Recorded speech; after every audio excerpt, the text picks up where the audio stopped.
வீர பெரும்பாட்டி வேலு நாச்சியார்.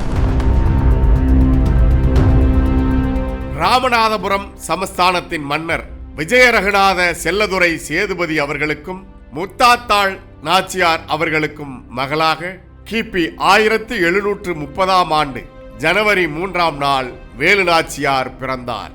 ஒரே மகள் என்பதால் ஆண் குழந்தை இல்லாத குறையை போக்க துணிச்சலும் எதற்கும் அஞ்சாத நெஞ்சுரமும் கொண்ட மகளாக வேலு நாச்சியாரை வளர்த்தெடுத்தார் மன்னர் விஜயரகுநாத செல்லதுரை சேதுபதி அவர்கள். கல்வியோடு சிலம்பம், வாழ்வீச்சு, ஈட்டி எறிதல், வில்வித்தை, குதிரை ஏற்றம், யானை ஏற்றம் என பெரும் படையை வழி நடத்தும் அளவுக்கு வீரக்கலைகள் பலவும் கற்று தேர்ந்தார் வேலு நாச்சியார். தாய்மொழி தமிழோடு தெலுங்கு, மலையாளம், கன்னடம், பிரெஞ்சு, ஆங்கிலம் மற்றும் உருது உள்ளிட்ட மொழிகளையும் வேலு நாச்சியார் கற்றறிந்தார். வேலு நாச்சியார் அவர்களின் வீரம், அறிவு ஆகியவற்றை அறிந்த சிவகங்கை சீமையின் மன்னர் முத்துவடுகநாதர் அவர்கள் வேலு நாச்சியாரை திருமணம் செய்ய விரும்பினார். கிபி 1746 ஆண்டு வேலு நாச்சியாருக்கும் சிவகங்கை மன்னர் முத்துவடுகநாதருக்கும் திருமணம் நடந்தது. ராமநாதபுரம் சமஸ்தானத்தின் இளவரசி சிவகங்கையின் அரசியானார். திருமணத்துக்கு பிறகு அரண்மனையில் உலவிக் கொண்டிருக்காமல் சிவகங்கையின் படைகளுக்கு தலைமை ஏற்றுக்கொண்டார் வேலு நாச்சியார். ஏறக்குறைய 2000க்கும் மேற்பட்ட படை வீரர்கள் வேலு நாச்சியாரின் கட்டளைக்கு தலைவணங்கினார்கள். படையின் சேனை தலைவர்களாக வீர பெரும்பாட்டனார்கள் பெரிய மருதுவும் சின்ன மருதுவும் வழி நடத்தினார்கள். காளையார் கோயில், 4 கோட்டை, சத்ரு சம்ஹார கோட்டை, எழுவன் கோட்டை, பாகனேரி, பட்டமங்கலம், திருப்பத்தூர், திருபுவனம் உள்ளிட்ட வளமான பகுதிகளை கொண்ட சிவகங்கை சீமையின் செல்வ வளங்களையும் இயற்கை வளங்களையும் அறிந்த ஆற்காடு நவாப் சிவகங்கை அரசு தனக்கு கப்பம் கட்ட வேண்டும் என்றார். அரசர் முத்துவடுகநாதர் கப்பம் கட்ட மறுத்ததால் ஆங்கிலேய படையின் உதவியோடு ஆற்காடு நவாப் சிவகங்கை மீது போர் தொடுத்தார். வேலு நாச்சியாரின் சிவகங்கை படை கடுமையாக போரிட்டு எதிரிகளை விரட்டி அடித்து வெற்றி வாகை சூடியது. வேலு நாச்சியார் அருகில் இருக்கும் வரை சிவகங்கையை போரிட்டு வெல்ல முடியாது, முத்துவடுகநாதரை எதுவும் செய்ய முடியாது என்றுணர்ந்த நவாபும் ஆங்கிலேய படைகளும் கிபி 1772 ஆண்டு காளையார் கோவிலில் மன்னர் வடுகநாதர் வழிபட்டு கொண்டிருந்த போது திடீரென்று சுற்றி வளைத்த ஆங்கிலேய படை மன்னர் முத்துவடுகநாதரை படுகொலை செய்தது. கோயிலுக்கு வழிபட வந்த மன்னரை கோழைத்தனமாக ஜேம்ஸ் ஸ்மித் மற்றும் பாஞ்சோர் தலைமையிலான ஆங்கிலேய படை கொன்ற செய்தி அறிந்து வெகுண்டெழுந்த வேலு நாச்சியார் மன்னரை நயவஞ்சகமாக கொன்ற ஆங்கிலேய படைகளை எதிர்த்து போரிட்டு சிவகங்கையை மீட்பேன் என்று உறுதியேற்றார். மருது பாண்டியர்கள் இருவரும் அரசியாரின் குறிக்கோள் நிறைவேற உறுதுணை செய்வோம் என்று உறுதி கொண்டார்கள். வேலு நாச்சியாரை உயிருடன் விட்டு வைக்க கூடாது என்று ஆங்கிலேய படை வெறியோடு தேடியது. மருது பாண்டியர்களும் தளவாய் தாண்டவராய பிள்ளையும்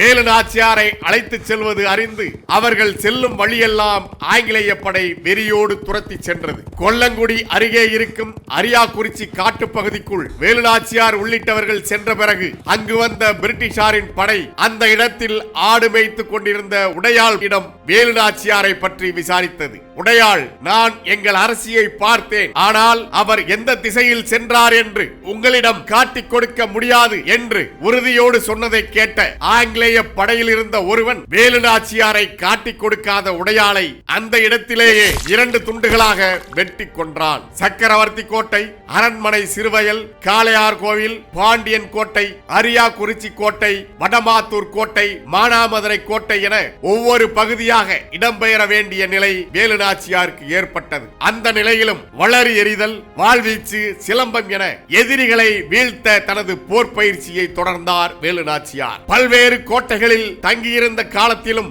ஆயுதங்கள் சேகரிப்பது, அவற்றை பாதுகாப்பாக மறைத்து வைப்பது உள்ளிட்ட பணிகளையும் மேற்கொண்டார்கள். தலைமறைவாக இருந்த போதும் தனது கணவனை கொன்ற ஆங்கிலேயர்களை பழி தீர்க்க வேண்டும், சிவகங்கையை மீட்க வேண்டும் என்று ஒவ்வொரு நாளும் திட்டமிட்டுக் கொண்டே இருந்தார் வேலு நாச்சியார். தளவாய் தாண்டவராய பிள்ளை, சேனை தலைவர்கள் சின்ன மருது, பெரிய மருது மற்றும் தனது மகள் வெள்ளச்சியோடு விருப்பாச்சி கோட்டைக்கு சென்ற வேலு நாச்சியாரை போற்றுதலுக்குரிய பாட்டனார் கோபால நாயக்கர் அன்போடு வரவேற்று அவர்கள் பாதுகாப்பாக தங்குவதற்கு வேண்டிய உதவிகள் அனைத்தையும் செய்தார். அதனைத் தொடர்ந்து விருப்பாச்சி கோட்டையில் உடையாள் பெயரில் பெண்கள் படையை உருவாக்கி அவர்களுக்கு போர் பயிற்சி அளித்தார். பல்வேறு படை பிரிவுகளுக்கும் கடுமையான பயிற்சிகள் அளித்து போருக்கு தயார் செய்தார் வேலுநாச்சியார். வீரப்பெரும் பாட்டனார்கள் மருது பாண்டியர்களும் படையை வலுவாக்க தொடங்கினர். ஆனால் ஆங்கிலேயர்களை எதிர்கொள்ள போதுமான படை உருவாகவில்லை. பீரங்கிகள், துப்பாக்கிகள் உள்ளிட்ட ஆயுதங்களை கொண்டிருந்த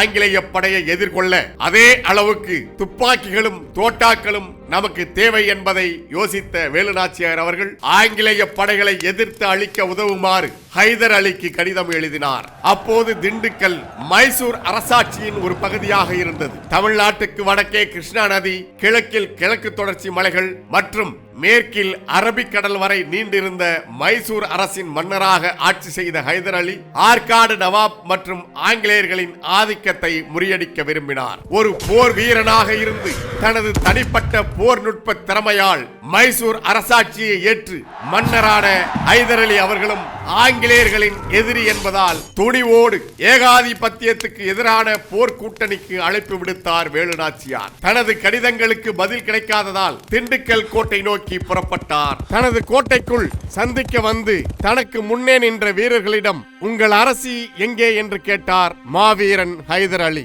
மன்னர் ஹைதர் அலி முன்பு நின்றிருந்த வீரர்களில் ஒருவன் தனது தலைப்பாகையை கழற்ற அதுவரை ஆண் வேடத்தில் தனக்கு முன் நின்றது வேலுநாச்சியார் தான் என்பதை அறிந்து ஹைதர் அலி வியப்படைந்தார். ஹைதர் அலியோடு உருது மொழியில் பேசி ஆங்கிலேயரை விரட்ட படை உதவி கோரினார் வேலுநாச்சியார். வேலுநாச்சியாரின் வீரத்தையும் மன உறுதியையும் அவரது உருது மொழி புலமையையும் மற்றும் அறிவாற்றலையும் வியந்து பாராட்டிய ஹைதர் அலி அவர்கள் படை தந்து உதவ உறுதியளித்தார். வெள்ளையரை விரட்ட ஆயுதங்களையும் சையத் கர்கி என்பவரின் தலைமையின் கீழ் 5000 காலாட்படை மற்றும் குதிரைப்படை உள்பட தனது சேனைகளையும் வழங்கினார் ஹைதர் அலி. வேலுநாச்சியார் அவர்களின் படை பலம் பெருகியது. படை தந்து நிதி தந்து தனது மகன் திப்பு சுல்தானை படை உதவிக்கு அனுப்ப முன்வந்த ஹைதர் அலி வேலுநாச்சியார் சிவகங்கையை மீட்கும் வரை பாதுகாப்புக்காக தனது திண்டுக்கல் கோட்டையிலேயே தங்கியிருக்கும்படி வேண்டுகோள் விடுத்தார். திண்டுக்கல் கோட்டையில் வேலுநாச்சியாருக்கு அரசிக்குரிய மதிப்பு அளிக்கப்பட்டது. நட்பின் அடையாளமாக ஹைதர் அலி அவர்கள் தனது கோட்டைக்குள் வேலுநாச்சியாருக்காக ராஜராஜேஸ்வரி கோயிலையும் எழுப்பினார். திண்டுக்கல்லில் ஹைதர் அலி அவர்களின் கோட்டையில் தங்கிக் கொண்டு விருப்பாச்சி கோட்டை, காளையார் கோயில், அரண்மனை, சிறுவயல் என்று பல்வேறு பகுதிகளுக்கு மாறி மாறி பயணித்து தனது படைகளுக்கு தீவிர போர் பயிற்சி அளித்தார் வேலுநாச்சியார். மருது பாண்டியர்கள், கோபால நாயக்கர், ஹைதர் அலி உதவியோடு விருப்பாச்சி, திண்டுக்கல் கோட்டைகளில் 8 ஆண்டுகள் தலைமறைவாக இருந்தபடியே வேலுநாச்சியார் படைகளை திரட்டி ஆங்கிலேய படைகளை வீழ்த்த தாண்டவராய பிள்ளை, பெரிய மருது, சின்ன மருது ஆகியோரோடு இணைந்து போர் உத்திகளை வகுத்தார். ஆங்கிலேய படையிடம் தன்னை காட்டிக் கொடுக்க மறுத்து தன்னுயிரை ஈந்த உடையாள் பெயரையே தனது மகளிர் படையணிக்கு சூட்டிய வீரப்பெரும்பாட்டி உடையாளுக்கு நடுகள் நிறுத்தி கோயில் ஒன்றை எழுப்பி தனது மங்கள நாணை காணிக்கையாக செலுத்தினார். கிபி 1780 ஆண்டு தனது படைகளை 3 அணிகளாக பிரித்து அணிவகுக்க செய்து மும்முனை தாக்குதல் நடத்த திட்டமிட்டு விஜயதசமி நாளை கணக்கிட்டு சிவகங்கைக்கு படையெடுக்க திட்டமிட்டார் வேலுநாச்சியார். போருக்கான அனைத்து ஏற்பாடுகளையும் செய்த வேலுநாச்சியார் அவர்கள் ஆணும் பெண்ணும் சமம் என்பதை உணர்த்த ஆங்கிலேயருக்கு எதிரான போருக்கு தானே தலைமையேற்றார். திண்டுக்கல்லில் இருந்து பொழுதி பறக்க புறப்பட்ட படை சிவகங்கை நோக்கி விரைந்தது. வழியில் திருபுவனத்தில் நவாபின் ஆதரவாளரான மல்லாரி ராவின் ஆட்கள் வேலுநாச்சியாரின் படையை எதிர்த்து நிற்க வளரி வீச்சில் வல்லவர்களான மருது பாண்டியர்கள் வளரி வீசி மல்லாரி ராவின் தலையை கொய்து வீழ்த்தினார்கள். மல்லாரி ராவின் படை பதறி பின்வாங்கியது. மண் மீட்கும் போருக்கான படையெடுப்பின் முதல் வெற்றி வீரர்களுக்கு உற்சாகத்தை அளித்தது. வழியில் அதற்கு அடுத்து எதிர்த்து வந்த மல்லாரி ராவின் தம்பி ரங்காராவும் வீழ்த்தப்பட்டார். ஆங்கிலேய படையை வீழ்த்தும் ஆவேசத்தோடு சிவகங்கை நோக்கி பாய்ந்த படையை எதிர்ப்பதற்காக ஆங்கிலேய கர்னல் மார்டிஸ் தனது பெரும் படையோடு காத்து நிற்பதை ஒற்றர் மூலம் அறிந்த வேலுநாச்சியார் வீர பெரும்பாட்டனார்கள் மருது பாண்டியர்களின் தலைமையில்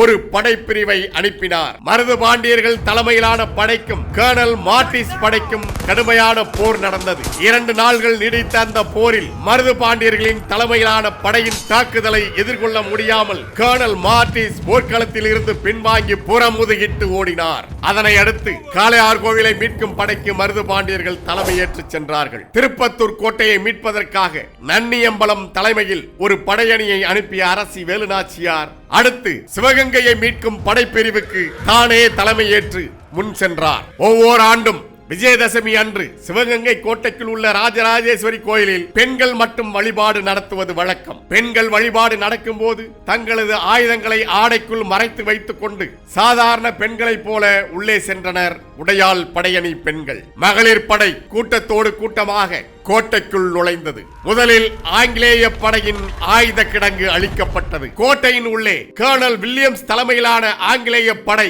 ஆயுதங்கள் மற்றும் வெடிமருந்துகள் இல்லாமல் கடும் பற்றாக்குறையை எதிர்கொண்டு திணறியது. முத்துவடுகநாதரை வஞ்சகமாக கொன்ற பாஞ்சோரின் படையை களத்தில் நேருக்கு நேராக சந்தித்து மின்னல் வேகத்தில் வாளை சுழற்றினார் வேலுநாச்சியார். வேலுநாச்சியாரின் வேகத்தை எதிர்த்து நிற்க முடியாமல் பாஞ்சோரின் படை தோற்று ஓடியது. கணவனை கொன்ற பாஞ்சோரை வேலுநாச்சியார் கொல்லாமல் உயிர் பிச்சை அளித்தார். வேலுநாச்சியாரை வணங்கி போர்க்களத்திலிருந்து தப்பித்து ஓடினான் அந்த கோழை. ஆங்கிலேய படை தோல்வியை தழுவியது. இறுதியில் சிவகங்கை மீட்கப்பட்டது. கோட்டையில் பறந்த ஆங்கிலேயரின் கொடி இறக்கப்பட்டு சிவகங்கை சீமையின் கொடி மீண்டும் ஏற்றப்பட்டது. இந்திய விடுதலை போராட்ட வரலாற்றிலேயே ஆங்கிலேய படைகளை எதிர்த்து மீண்டும் வெற்றி பெற்று முடிசூடிய ஒரே அரசு என்கிற வரலாற்று பெருமை நமது வீர பெரும்பாட்டி வேலுநாச்சியாருக்கு மட்டுமே உரியது. ஜான்சி ராணி என்று அழைக்கப்பட்ட வட இந்திய வீராங்கனை மணிகர்ணிகா பிறப்பதற்கு 100 ஆண்டுகளுக்கு முன்பே பிறந்து இளம் வயது முதலே ஆங்கிலேயரை எதிர்த்து போராடிய இந்திய விடுதலை போராட்டத்தின் முதல் வீராங்கனை வீர பெரும்பாட்டி வேலுநாச்சியார் அவர்களுக்கு நாம் தமிழர் கட்சி தனது புகழ் வணக்கத்தை செலுத்துகிறது. இனம் ஒன்றாவோம், இலக்கை வென்றாவோம். இலக்கு ஒன்றுதான், இனத்தின் விடுதலை. தமிழ் தாய் வாழ்க, தலைவர் பிரபாகரன் வாழ்க. நாம் தமிழர்.